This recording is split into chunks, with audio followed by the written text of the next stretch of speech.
प्यारे बच्चों, हमने पहले द्विआयामी आकार की बात की थी। अब हम त्रिआयामी आकारों के बारे में बात करेंगे।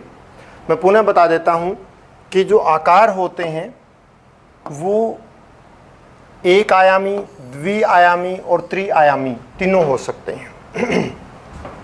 यदि हम एक सीधी रेखा खींचें तो इसकी सिर्फ लंबाई है, इन रेखाओं की सिर्फ लंबाई है, तो ये एक आयामी है, एक आयामी है। और यदि हम कोई भी ऐसी आकृति बना दें जिसकी लंबाई भी हो, चौड़ाई भी हो, एक लंबाई होगी, दूसरी भुजा होगी, चौड़ाई, मतलब एक भुजा और दूसरी भुजा इस तरह से लंबाई और चौड़ाई हो, तो वो क्या होती है? द्विआयामी होती है। उसको द्विआयामी बोलते हैं। और यदि किसी की लंबाई, चौड़ाई और ऊंचाई तीनों हो, लंबाई भी हो, चौड़ाई भी हो और मोटाई यानी कि ऊंचाई भी हो, तब हम उसको क्या कहते हैं? त्रिआयामी कहते हैं। जैसे आपको मैं बता दूं कि ये त्रिआयामी है क्योंकि इसकी लंबाई भी है, इसकी चौड़ाई भी है और मोटाई भी है। एक तरफ आप लंबाई लगा लीजिए, चौड़ाई लगा लीजिए और इसकी मोटाई लगा लीजिए, त्रिआयामी है। इस तरह से जितनी भी चीज़ें हम देखते हैं, मान लीजिए ये देखते हैं, ये क्या है? त्रिआयामी है, लंबाई, चौड़ाई और मोटाई यानी ऊंचाई है, ये त्रिआयामी है, ये भी त्रिआयामी है। जो हम पेपर के ऊपर बना सकते हैं वो द्विआयामी है। पेपर के ऊपर पूरा टिक जाए, सीधा सारा समतल हो, तो वो द्विआयामी। लेकिन जिसकी लंबाई हो, चौड़ाई हो, ऊंचाई हो यानी मोटाई हो, तब हम उसको त्रिआयामी कहते हैं। हम खुद, हमारा शरीर, जितने जीव हम देखते हैं ये सभी त्रिआयामी हैं क्योंकि उनकी लंबाई भी होती है, चौड़ाई भी होती है, मोटाई भी होती है। तो जिसमें इस तरह से लंबाई, चौड़ाई, मोटाई हो गई वो त्रिआयामी है। अब आप कहेंगे कि ये गेंद है, इसको क्या कहेंगे? ये भी त्रिआयामी है क्योंकि जो समतल कागज के ऊपर पूरी तरह से रखी जा सकती है और बाहर ना उभरे, वो द्विआयामी होती है। इसको आप कागज के अंदर फिट नहीं कर सकते, तो बाहर की तरफ उभरी हुई है, तो इसलिए ऐसी आकृतियों को हम क्या कहते हैं? त्रिआयामी आकृतियां कहते हैं। तो बच्चों, त्रिआयामी आकृतियों में हम विभिन्न आकृतियों की बात करते हैं। जैसे यहाँ पर देखिए, हम बात कर रहे हैं, यहाँ पर दिख रहा है एक ऊन का गोला दिख रहा है, ये बॉल दिख रही है।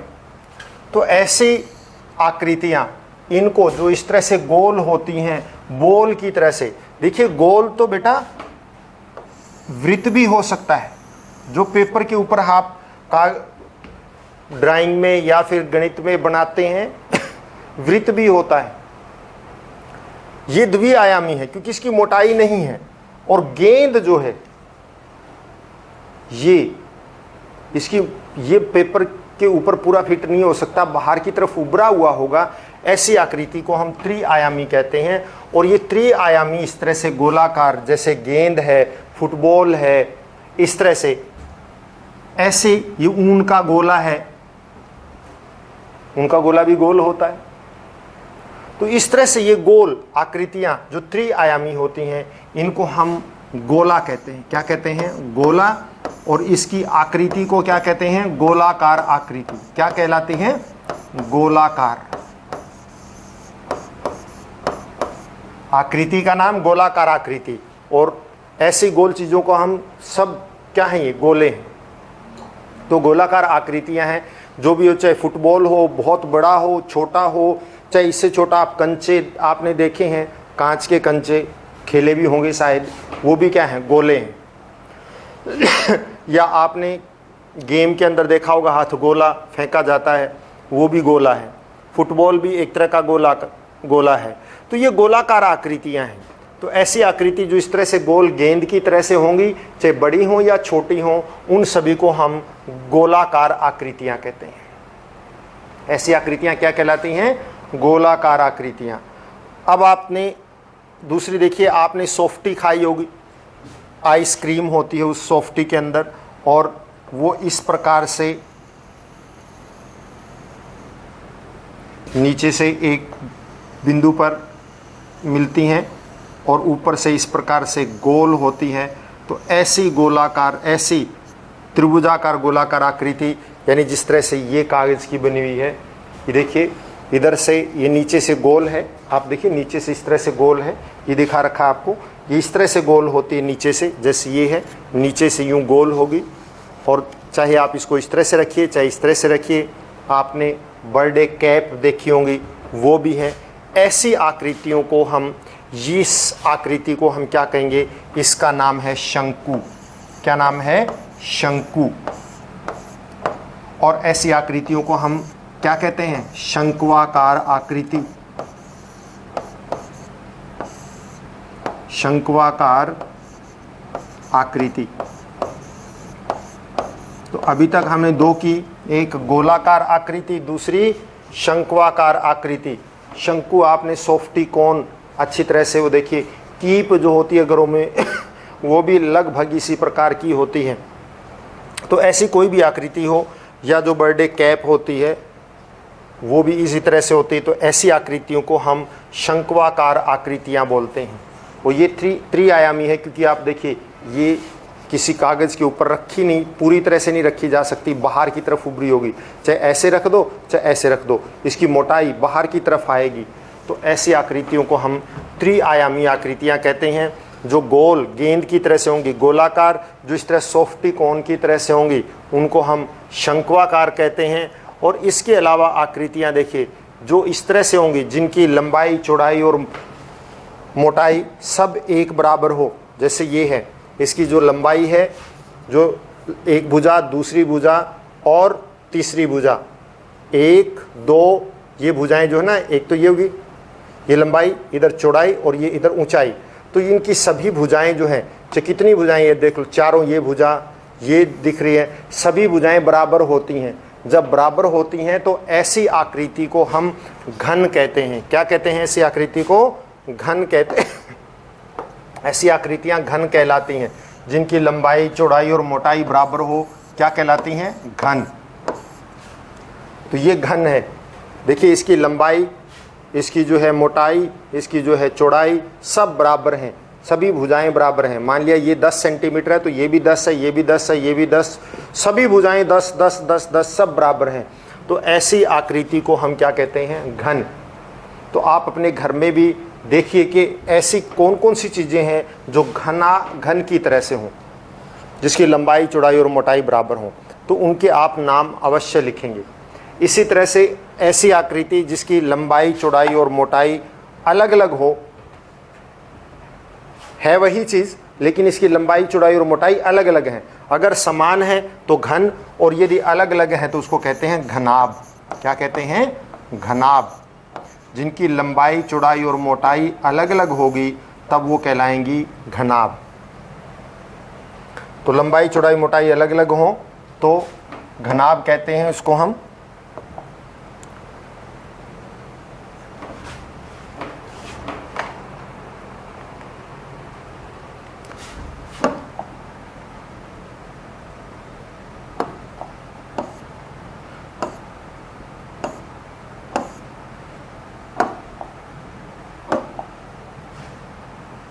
तो लंबाई, चौड़ाई, मोटाई अलग अलग होती हैं तो तब क्या कहलाते हैं? ये घनाभ कहलाती हैं। तो ऐसी आकृति को हम घनाभ कहते हैं। घनाभ। तो ये घनाभ है। तो घनाभ कहलाती हैं ऐसी आकृतियाँ। घनाभ, भय होता है, सॉरी। तो ये घनाभ है, जैसे ये घनाभ है। मैं और आकृति दिखाता हूँ घनाभ के आकार की। तो ये भी घनाभ है। इसकी लंबाई बहुत ज़्यादा है और इसकी चौड़ाई उससे कम है, मोटाई और भी कम है। तो इस जैसे आपके घरों में संदूक होगा, वो घनाभ के आकार का है, क्योंकि उसकी लंबाई, चौड़ाई और मोटाई अलग अलग होगी।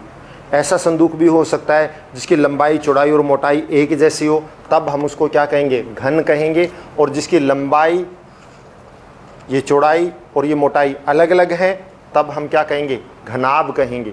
तो ये घनाभ है और ये क्या है? घन है, क्योंकि इसकी सभी भुजाएं बराबर हैं और इसकी सभी भुजाएं अलग अलग हैं। तो इस करके इसका आकार बदल जाता है। ये घन है और ये घनाभ है। इसके अलावा बेटा और आकृतियाँ आप ये देखिए, ये आकृति देखिए, जैसे ये दिख रही है आपको, इन आकृतियों को हम इसको हम बेलन कहते हैं। क्या कहते हैं? बेलन। बेलन की ये लंबाई होती है, जैसे ये लंबाई है, और ये आप देखिए इसका बेलन का आधार है नीचे का सिरा, ये मान लिया ऊपर का सिरा, और ये बेलन की, इसको हम क्या कहते हैं? ये आधे में ये त्रिज्या और पूरे को व्यास कहते हैं। तो ये नीचे से गोल होता है, ऊपर से भी गोलाकार होता है, और इस तरह से आपके घरों में बहुत सारी ऐसी चीज़ें हो सकती हैं, गिलास हो सकता है, कोई और बर्तन हो सकता है, ये भी क्या है? बेलन के आकार का है। देखिए नीचे से भी गोल है, इधर ऊपर से भी गोल है, और ये गोल इस तरह से जो होता है उसको क्या कहते हैं? बेलन कहते हैं। तो आप देखिए ये भी बेलन है, लेकिन ये बीच में से खाली है, खाली बेलन। ऐसा ही बेलन ये भी है, और ये भी बीच में से खाली है, और ये इसकी दीवारों की क्या है? मोटाई है। ये दीवारों की मोटाई, ये इसीलिए दिखाया जा रहा है कि बेलन बीच में से खोखला भी हो सकता है, और वो खोखला बेलन हो तो उसकी दीवारों की मोटाई भी होगी, क्योंकि वो किसी चीज़ से बना है, उसकी मोटाई तो होगी। ये मोटाई बहुत कम है, ये मोटाई थोड़ी ज़्यादा है, इसलिए आपको दिखाई जा रही है। तो ये भी बेलन है, क्योंकि ये बेलनाकार है, ये भी बेलनाकार है, ये भी बेलनाकार है, और आपको दिखाया था ये थर्मस जो है ये भी क्या है? बेलनाकार है। ये सब बेलन है। तो ऐसी आकृतियों को हम क्या कहते हैं? बेलनाकार आकृतियाँ। ये भी जो है ये भी बेलन है। तो ये बेलनाकार आकृतियाँ हैं, बेलनाकार, इस तरह से जो गोल होंगी वो बेलनाकार आकृतियाँ हैं। इसी प्रकार से बेटा पिरामिड भी होते हैं। पिरामिड अगले लेक्चर में मैं आपको पिरामिड दिखाऊंगा। तो ये विभिन्न प्रकार की आकृतियां हैं। जो आकृतियां अभी हमने की उनमें क्या क्या किया, उसमें मैं आपको पुनः बता देता हूं कि हमने सबसे पहले गोला, सबसे पहले कौन सी आकृति की? गोले की बात की। ये गोला है, ये गोलाकार आकृतियां हैं। ये कौन सी हैं? शंक्वाकार आकृतियां हैं। ये क्या है? घन यानी घनाकार हो गई। ये क्या है? घनाभ। ये क्या है? बेलनाकार यानी बेलन। तो इस प्रकार से आकृतियां हैं। ये विभिन्न आकृतियां हैं जो कुछ आपके सिलेबस में और कुछ नहीं भी हैं। जैसे ये गोलाकार है, ये हमारे सिलेबस में है।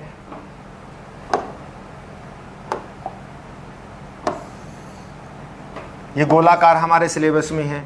ये पिरामिड दिखाएंगे आपको, ये भी सिलेबस में है। ये जो है बेलनाकार है, ये घनाभ है, ये और ये भी घनाभ है। और ये पिरामिड है त्रिभुजाकार, ये आपको दिखाया जाएगा। ये आपको बताया ही था अभी शंक्वाकार, ये हमारे सिलेबस में है। तो ये विभिन्न आकृतियां हैं। ये घन है। तो इस प्रकार से विभिन्न प्रकार की आकृतियां हैं जो हमारे कुछ सिलेबस में, जो हमारे सिलेबस में हम वही करेंगे। एक ये प्रिज्म, प्रिज्म और मैं आपको दिखा देता हूं कि प्रिज्म की आकृति जो है किस प्रकार की होती है। एक प्रिज्म, और ये देखिए ये प्रिज्म है। इस तरह से इसको प्रिज्म बोलते हैं। अगर आप इसको देखिए ध्यान से, ये त्रिभुज, ये सिरा भी त्रिभुज, और बाकी जो तीन जो है वो क्या है? वर्गाकार या आयताकार होते हैं। 1 2 3, 1 2 3, ये तीन आयताकार, तीन जो है वर्गाकार होते हैं, और ये 2 त्रिभुजाकार। ये वर्गाकार की जगह आयताकार भी हो सकते हैं। देखिए ये भी एक घनाभ है, क्योंकि इसकी भी लंबाई चौड़ाई मोटाई अलग अलग है, तो इसको भी घनाभ है। ऐसी आकृतियां घनाभ कहलाती हैं। तो आपने अपने घर में जितनी वस्तुएं हैं या जो आपने देखी हैं, उन सभी का आपने एक ध्यान रखना है। आपने एक ये दिखाना है कि कौन कौन सी आकृतियां जो है जो आपने देखी घर में हैं, तो वो इनसे किससे मिलती हैं। यानी आपने घर में गोलाकार आकृतियां या आपने कहीं और देखी हो उसकी सूची बनानी है। आपने शंक्वाकार आकृतियों की सूची बनानी है, शंक्वाकार में, गोलाकार में आप गेंद का नाम लेंगे, फुटबॉल का नाम लेंगे, इस तरह से ऊन का गोला है ये नाम लेंगे। अन्य भी आपने खुद सोचकर बताना है कि ये गोलाकार है, तो गोलाकार आकृतियों के नाम लिखेंगे। इसी तरह से शंक्वाकार आकृतियों के नाम लिखेंगे। इसमें सॉफ्टी कोन मैंने आपको एक बता ही दिया पहले। इस तरह घनाकार आकृतियों के नाम लिखेंगे, घनाभ के नाम भी लिखेंगे, और आप जो है बेलनाकार आकृतियों के नाम लिखेंगे। इनकी लिस्ट बनाएंगे। और आज के लिए इतना ही काफ़ी, आगे हम कल के लेक्चर में करेंगे। धन्यवाद। घर पर रहें, स्वस्थ रहें और खुश रहें।